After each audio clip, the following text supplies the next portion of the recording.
Makes sense. Makes perfect sense, my man. Yeah, gotta live that life.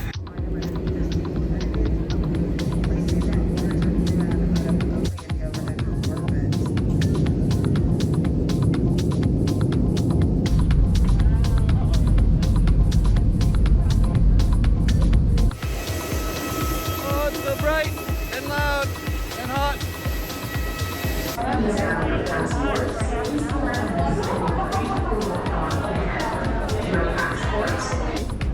I would rent a car. I would just decide what I wanted to do and rent a car and then use it. Yeah, gotcha. Just See, like, you will. And if you've got evidence that you're living on the boat. Sam took me here to the grocery store. It's one of the bigger ones in St. Martin apparently. And she just kind of said, you know, there's no food on the boat left because she moved out. So, you know, get what I need. But after traveling for 2 days, my brain is absolutely fried. So I'm like in a foreign country, in a foreign grocery store, trying to figure out what I want to eat. And it's really, the gears are grinding. So anyways, that's what I'm doing now. And then we're gonna go to the boat, and then that's gonna be me on a boat. So here I am. This is my first time on my own with the dinghy, going to my new boat.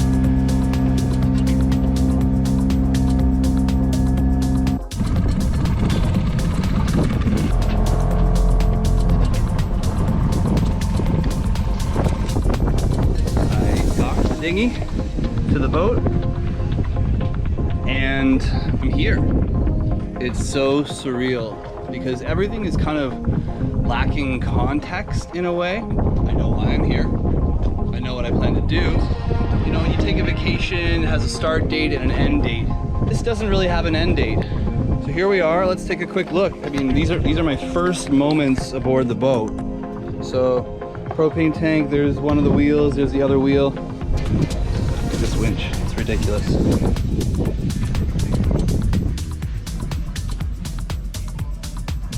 It's freaking huge.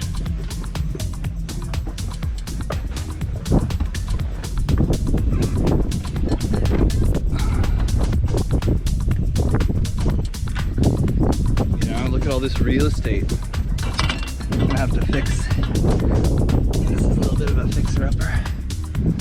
But, you know, huge windlass, which is what you use to pull in your anchor chain. There's my anchor chain chilling on the bottom. And this is all very, very strange.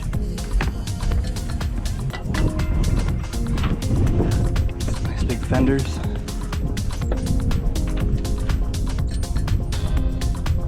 I'm wearing pants still.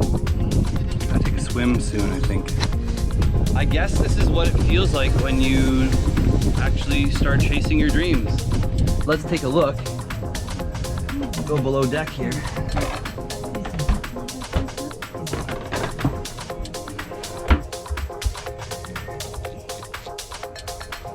So here's the galley. Fridge, and another little freezer fridge. The galley is the boat term for kitchen. Got a stove, this massive spice rack. I thought of naming the boat Spice Rack actually, but hopefully Stardate is available. So here's a bedroom, some stuff in it. So bedroom, bathroom at the front. This will be my bedroom to start, I guess, and bathroom at the front with hatches up top for ventilation. And then we've got the salon or saloon, I don't know. This is the chart table where all the electronics and switches for turning everything on and off are. And I don't know really where anything is. This is an emergency beacon. And here's one of the aft cabins, much wider, very nice, with ample hatches and whatnot to open up for ventilation, fire extinguisher, and then if you look through, this is the floor of the sort of cockpit seating area. So you know, 4 cabins for privacy, 2 at the front, 2 at the back, one on the starboard. That was port, and this is starboard. I think these will be where it's at. I mean, they're massively wide beds, and at the back of the boat is always going to be more calm as far as motion goes than the front of the boat. But we'll see. Sam made up a bed at the front for me, so I'll use that for now.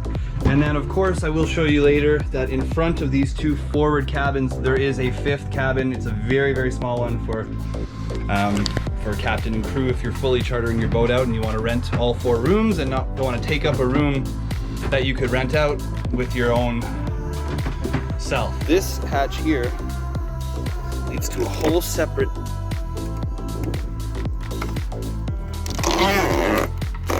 cabin for the skipper and first mate if you're chartering the whole boat out. And this whole thing folds down, so there's a bed there.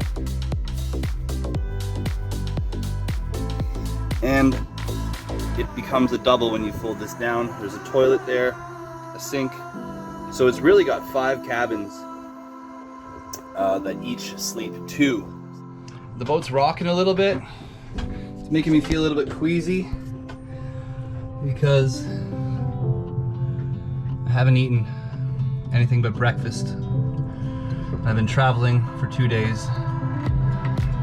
And last night I stayed in a very shady hotel. I think I'm gonna eat some food, have a beer, and I'm gonna jump in the water.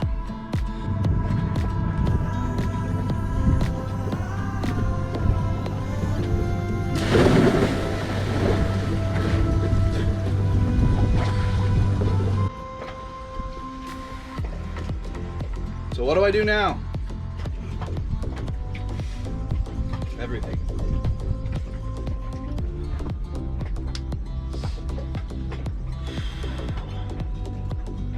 Nope, still doesn't feel real. Pinching hurts, still doesn't feel real. So that's out towards the ocean. And the land that you might be able to see on the other side is Anguilla.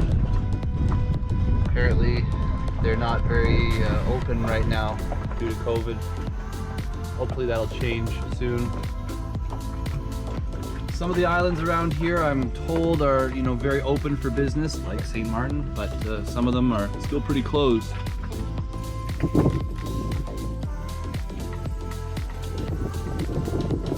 Day 1, and I bought a really big hat. I probably paid too much for it. And this is this is the previous owner's outboard, and it's 5 horsepower, and it's got no power at all. It's got no balls. I'll show you top speed in a second. So I'm just on my way to the local boat shop called Island Water World, and I've got a 15 horsepower motor there waiting for me. This is a 5, so it'll be 3 times as powerful, and that'll be nice. Let me show you how fast it goes.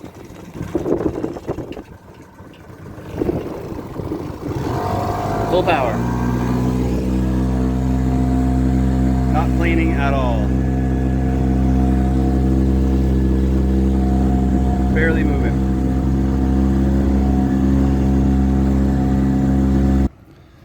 So there's multiple locations for the store that I bought my outboard from. And of course, I bought it from the wrong location. So I've now taken a bus to the next store location to get my motor, and they're gonna give me a ride back to the other spot where my dinghy is to put it on the boat.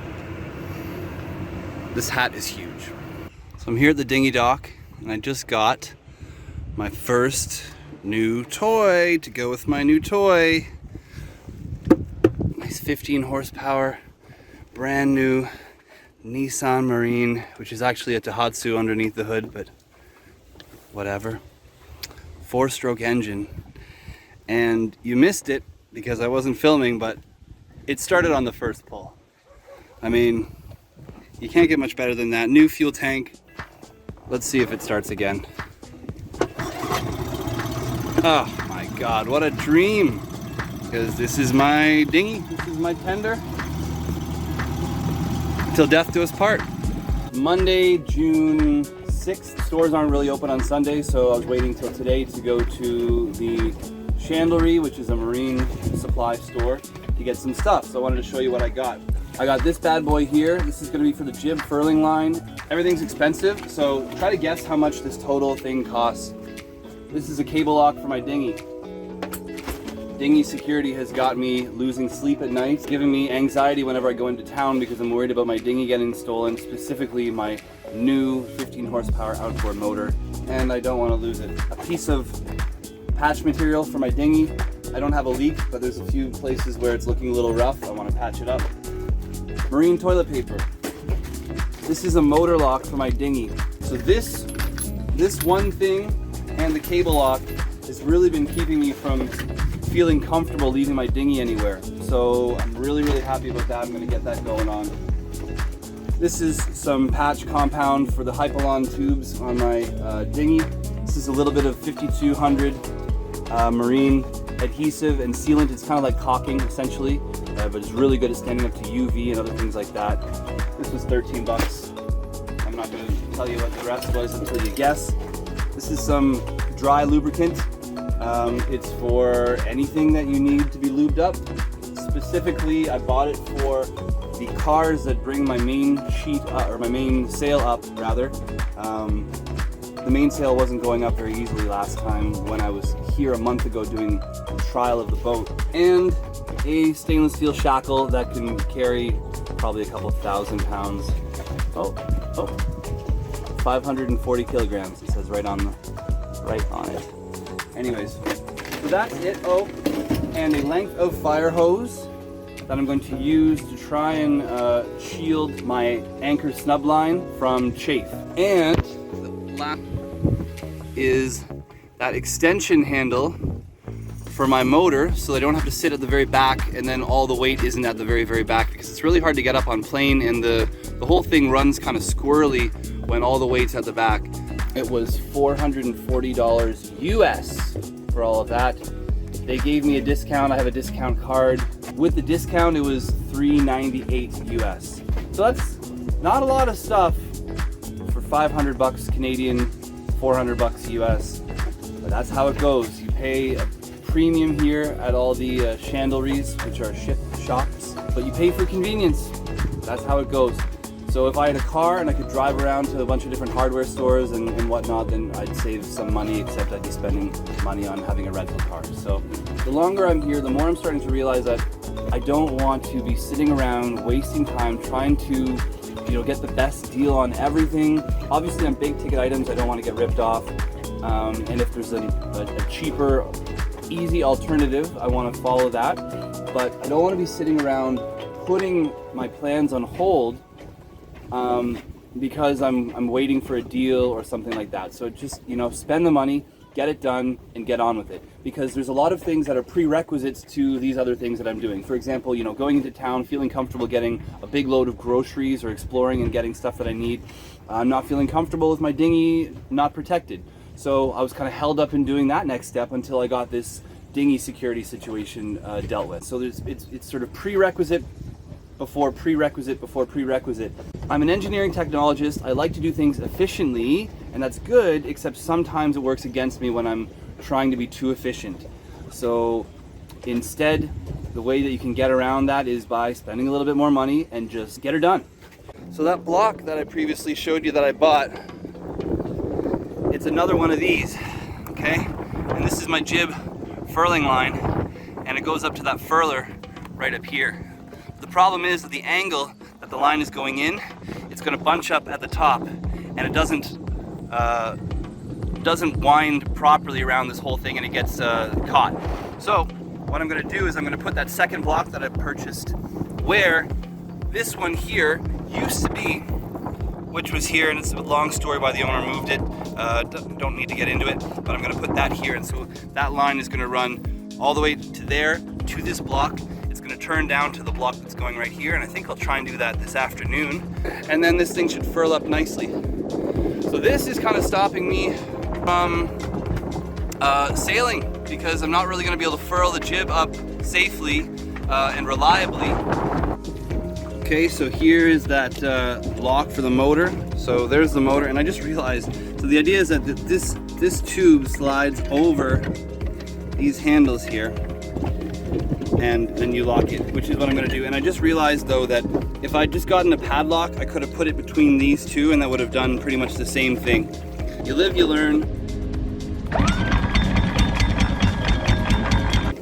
I just got my first adrenaline rush. It is my 3rd day here, and the previous captain, previous owner suggested that I pull up the anchor and take it for a rip and kind of just get a little bit used to steering and kind of maneuvering, kind of prepare me for docking, because tomorrow we're gonna get some gas and water and I'm gonna be driving the boat. So I pulled up the anchor, but it's 20 knots of wind. As soon as you pull up anchor, of course, the wind starts to move the boat and you start to turn sideways and drift towards your neighbors who are, you know, all around you. So I turned on the engine, warmed it up, and I just stared at everything around me for a good long while to try and just get a sense of, you know, what am I gonna do if something goes wrong, what can go wrong, and I wasn't sure if I was gonna do it, but I did it. And long story short, I'm still here, and I've not struck anything, so I'm doing pretty good. But that was a rush. It is Sunday, and everyone seems to kind of be on their boat because everything is closed. Except for the marina, and I got fuel this morning.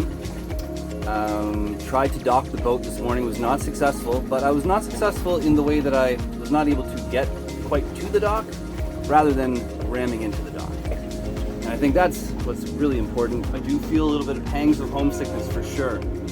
I mean, I'm just by myself right now, so it's just lonely. I'm sure once my little bro gets here in 10 days, I think, or 9 days from now, that'll be really nice to have someone, especially him, to hang out with. But yeah, it's crazy. So I'm just alone and taking it all in, and I find that my brain is just not working very well at kind of internalizing so much of a new experience all at once. So everything, I'm kind of like very slow at, like just like, okay, what do I do next? Like, what do I do now? It's stressful, and there's anxiety for sure, and a lot of people have been very positive about have a blast and you must be having such a good time. And I'm not really having a blast or having such a good time. It's an incredible experience. It's wonderful, but it's kind of like a huge wave that is just taking you, and you have to kind of submit to it and just go with the flow.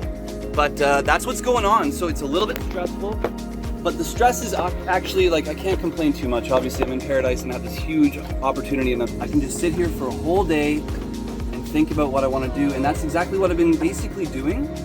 And it's actually working out okay. I just have to have the patience to kind of continue to do it, because every day I kind of go, okay, that's how I'm going to do that from now on. And I'm like, okay, that is not the way to do that one thing. And I'm just kind of like, one by one, adding things to my kind of background memory that's just not going to make me have to think about all these things all the time, as this becomes my new home, my new life, and my new everything. So, you know, these 2 months here, I guess down to like 7 weeks-ish now, will be good, but then it's time to really get out of here, and I want to start sailing soon, actually. So as soon as Philip gets here, I'll be a lot more comfortable in having a second hand on deck. So I'm currently at Simpson Bay, looking to go through the lift bridge. I'm just waiting for it to open. You can see it up ahead there. That's the bridge. So there's Mighty Matt at the helm of Blue Turquoise, also known as not Enterprise, but Stardate, soon to be called Stardate once he gets a vinyl printer of his very own. And we're in Simpson Bay, St. Martin. We look over in that direction, that's the airfield over there, the Simpson Bay beach, all along here, and to the east is the Simpson Bay Bridge, and we're going to be passing through Simpson Bay Bridge when that lifts in about 2 minutes, and we'll be passing into the Simpson Bay Lagoon. You can see beyond the bridge, maybe there's one remaining super yacht this late in the season. So over here is Kimshaw Beach. It's a really nice beach. There's a bar over there called Buccaneers Beach Bar, and there's a brand new beach bar over in here, and a big noisy dancey beach bar that plays music I don't know the name of called Roxy. And here's one of the anchorages in Simpson Bay. This is the preferred anchorage. It's a bit calmer on this side because the swell comes around the island in this direction over here. So if we're patient for a moment, we're gonna see the bridge. Oh, it's opening now. See the green lights on? your go. He wants you to go quick. Keep middle. No boats will be coming out.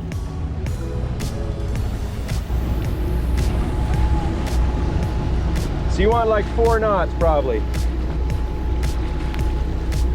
Or there's the Simpson Bay Resort, the Atrium Resort. This is a new super yacht fueling dock that they've just built here, and they're going to develop this into a sort of quick stop for super yachts outside of the main lagoon, just to make it a little bit easier access. It's pretty expensive for super yachts to go in and out if they just need to fuel and stuff like that. But many super yachts aren't big enough to have a bunker barge come out and fill them up in the bay. So that roof over there on the right hand side of the bridge is the St. Martin Yacht Club, one of the great destinations of this place. We go there all the time for our close thing to an American diner breakfast. You've got tons of room on the right. You're very good. You're splitting it perfectly.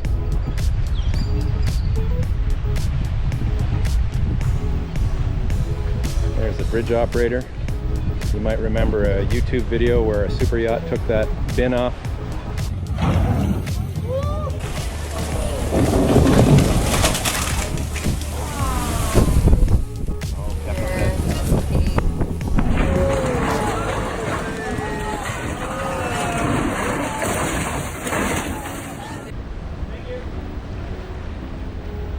Brent? So this is a super yacht marina, and this will be filled in the wintertime with 200, 300 foot super yachts. There's a 150 footer over there. He's one of the last remaining super yachts. There's one more over there. And I think that might be it. So in wintertime, there'll be 30 or 40 of the things around, and now there's like 2 because everybody's gone to the Mediterranean for summertime. Thanks for watching. Tune in next time as I get stuck on the Dutch side of St. Martin and my brother joins the adventure.